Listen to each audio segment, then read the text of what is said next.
আপনি? লজ্জা করে না? ফুলশয্যা নিয়ে মেতে আছিস? আমি তোকে বারণ করেছিলাম না তুই বিয়ে করবি না? হ্যাঁ মানে আসলে চুপ! কলকাতায় তোর কত কাজ পড়ে রয়েছে। তোর সেবায় উদ্ধার পাবে বলে তোর অপেক্ষায় মানুষজন রাত দিন এক করে বসে আছে, আর তুই এখানে আনন্দ করছিস।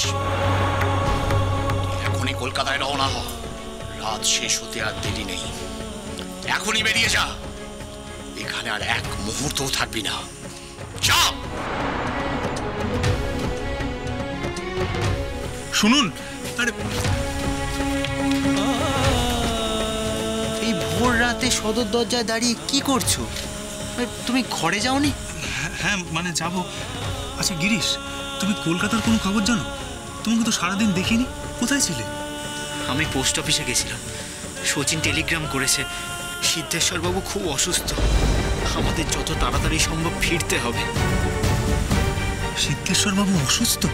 হ্যাঁ, উনি জেদ ধরে আছেন তোমার ওষুধ ছাড়া খাবেন না।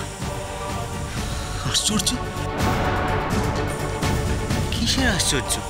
হ্যাঁ না না কিছু না, তুমি তৈরি হও গিরিশ, আমরা আমরা রাত থাকতে বেরিয়ে পড়ি, তাহলে সূর্য ওঠার আগে খেয়াটা পেয়ে যাবো। বেরোবে মানে? আজ তোমার ফুলশয্যা। একজন অসুস্থ মানুষ আমার অপেক্ষায় বসে আছে গিরিশ, আর আমি এখানে পড়ে থাকবো? না না না, এ কিছুতে হতে পারে না। তুমি তৈরি হও, আমিও জামা কাপড় বদলে তৈরি হয়ে নিচ্ছি। হ্যাঁ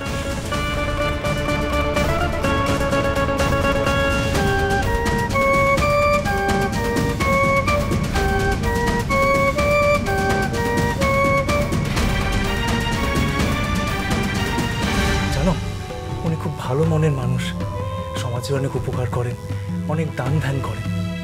ওনার মতো মানুষদের সুস্থ থাকাটা খুব দরকার, সমাজের প্রয়োজনে, মানুষের প্রয়োজনে দরকার। আচ্ছা, আপনি আবার কবে আসবেন?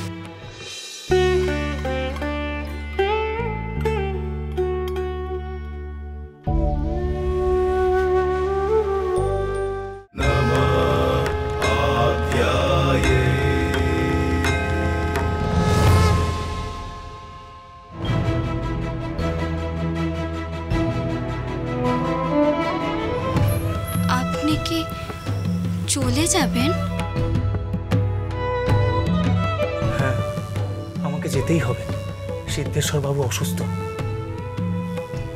ওনাকে চিকিৎসা করিয়ে আমাকে সুস্থ করে তুলতেই হবে।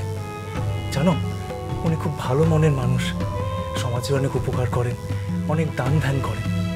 ওনার মতো মানুষদের সুস্থ থাকাটা খুব দরকার, সমাজের প্রয়োজনে, মানুষের প্রয়োজনে দরকার। আচ্ছা, আপনি আবার কবে আসবেন?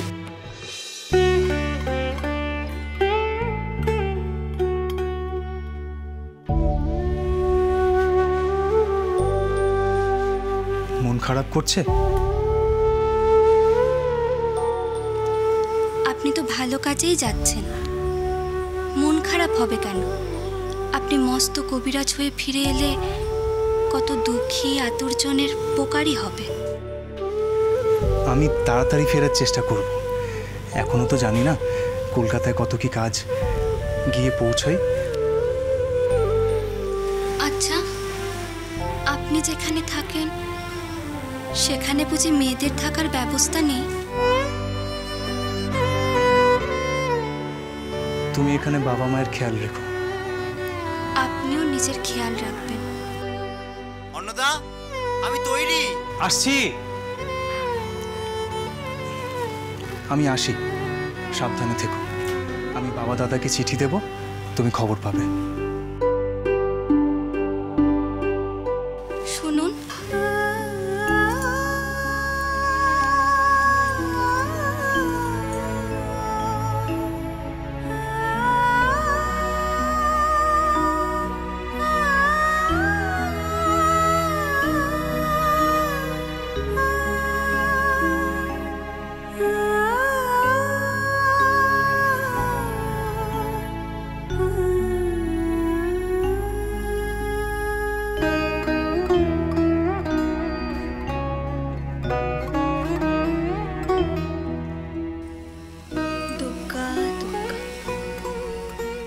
আদিশক্তি আদ্যাপি সোম থেকে শনি সন্ধ্যে ৭টায় আকাশ আটে।